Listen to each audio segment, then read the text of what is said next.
महाराष्ट्र अपनी जीवंतता, समृद्ध इतिहास और विविधता भरी संस्कृति के लिए जाना जाता है। इस राज्य की संस्कृति को सबसे अच्छे तरीके से दर्शाने वाली एक खास चीज है, वो है उसका लोक नृत्य। ये नृत्य सिर्फ मनोरंजन का तरीका नहीं, बल्कि राज्य की परंपराओं, त्योहारों और समाज की खुशियों को दर्शाता है। महाराष्ट्र के लोक नृत्यों में ऊर्जा के साथ विविधता की भी झलक देखने को मिलती है। लावणी, दांडिया, तमाशा जैसे नृत्य महाराष्ट्र की संस्कृति को दिखाने के साथ अपनी अनोखी कहानी भी बयां करते हैं और लोगों को एक साथ जोड़ने का भी काम करते हैं। वैसे तो महाराष्ट्र में कई तरह के लोक नृत्य हैं, लेकिन आज हम आपके लिए कुछ खास और प्रसिद्ध नृत्य लेकर आए हैं। तो चलिए जानते हैं उनके बारे में। बने रहिए हमारे साथ वीडियो के अंत तक। नमस्कार, स्वागत है आपका हमारे चैनल नृत्य रचयिता में। सबसे पहला नृत्य है लावणी। लावणी शब्द मराठी शब्द लवण से लिया गया है, जिसका मतलब है सौंदर्य। ये नृत्य परंपरागत तालों पर किया जाता है और ज्यादातर इसे एकल प्रदर्शन के रूप में प्रस्तुत किया जाता है। ये नृत्य खास तौर पर महाराष्ट्र की शहरी और ग्रामीण संस्कृति में काफी लोकप्रिय है। लावणी एक आकर्षक और तेज तर्रार नृत्य शैली है, जो आमतौर पर दसत्र गाने के साथ किया जाता है। इसमें महिलाएं चमकीले रंग की साड़ियां पहनती हैं, जिन पर शानदार कढ़ाई और आभूषण होते हैं,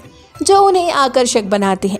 लावणी की मूल ऊर्जा पैरों और हाथों की गतियों से आती है, जिन्हें तेज कदम और सहज हाथों की हरकतों से और भी बढ़ाया जाता है। इस नृत्य में प्रेम, वीरता या रोजमर्रा की जिंदगी की घटनाओं को दर्शाया जाता है और कभी कभी ये मजेदार और कभी कभी शिक्षा देने वाला होता है। ये नृत्य कई त्योहारों और खुशियों के मौके पर किया जाता है।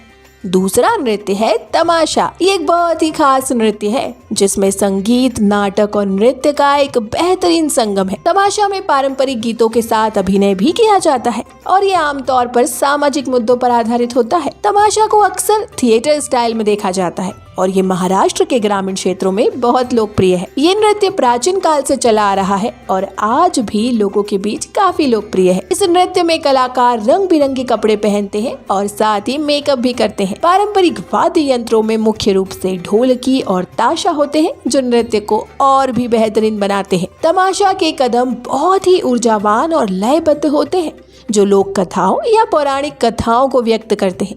इसे बड़े उत्साही भावना और नाटकीयता के साथ किया जाता है, जो इसे दर्शकों का पसंदीदा बनाता है। तीसरा है काला दांडिया, जो लाठी से खेला जाता है। ये नृत्य खास तौर पर नवरात्रि के मौके पर किया जाता है। इस लोक नृत्य को डांडिया या गरबा जैसे नामों से भी जानते हैं। इसमें नर्तक पारंपरिक चमकीले रंगों के कपड़े पहनते हैं, साथ ही उन्हें आभूषणों से सजाया जाता है। इसमें संगीत बहुत ही लयबद्ध और तेज होता है, जिसे ढोल और तबला जैसे पारंपरिक वाद्य यंत्रों से प्रस्तुत किया जाता है। इसमें लोग अपने दोनों हाथों में डंडे लेकर एक दूसरे के साथ ताल से ताल मिलाकर नृत्य करते हैं। ये एक तेज गति वाला नृत्य होता है, जो दर्शकों को अपनी ओर खींचने में सक्षम होता है, क्योंकि ये नृत्य बहुत ही जोशीला और मिलजुल कर करने का एक बेहतरीन तरीका है। डांडिया महाराष्ट्र का एक प्रमुख पारंपरिक नृत्य है, जो सामूहिक रूप से किया जाता है और एक अलग ही उल्लास का अनुभव कराता है।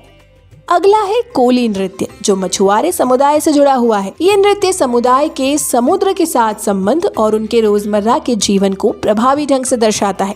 इसमें नर्तक पारंपरिक कपड़े पहनते हैं, जिनमें कई रंग होते हैं।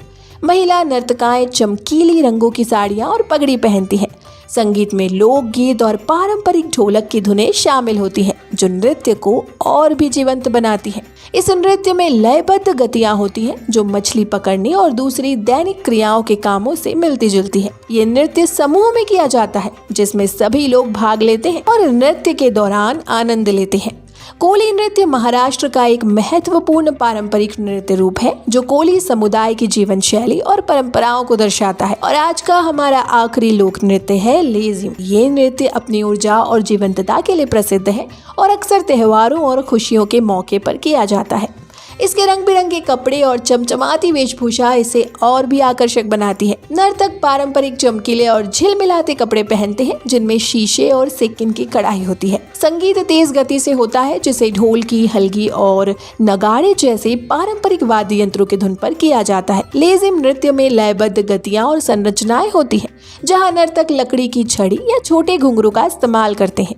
ये नृत्य समूह में किया जाता है, जिसमें नर्तक एक गोल या सीधी रेखा में खड़े होकर सामूहिक रूप से नृत्य करते हैं। ये खुशहाल और ऊर्जा से भरपूर नृत्य है, जो राज्य के जोश को दिखाता है। महाराष्ट्र का लोक नृत्य राज्य की समृद्ध सांस्कृतिक धरोहर का एक प्रमुख और रंगीन हिस्सा है। चाहे वो ऊर्जा से भरा लावणी हो या भावनाओं से ओतप्रोत भावगीत, हर नृत्य रूप के पीछे एक कहानी है जो लोगों को एक साथ लाकर त्योहारों की खुशबू फैलाता है। इन नृत्यों के बारे में जानने और उनमें भाग लेने से ही महाराष्ट्र की समृद्ध परंपराओं और इसके खुशमिजाज नागरिकों के प्रति सम्मान और बढ़ता है। तो दोस्तों, ये थे महाराष्ट्र के कुछ प्रमुख लोक नृत्य जो राज्य की संस्कृति, परंपरा और लोक जीवन को दर्शाते हैं। इस वीडियो में बस इतना ही। मिलते हैं आपसे अगले वीडियो में। तब तक के लिए खुश रहिए, स्वस्थ रहिए और महाराष्ट्र के लोक नृत्य का मजा लीजिए। धन्यवाद।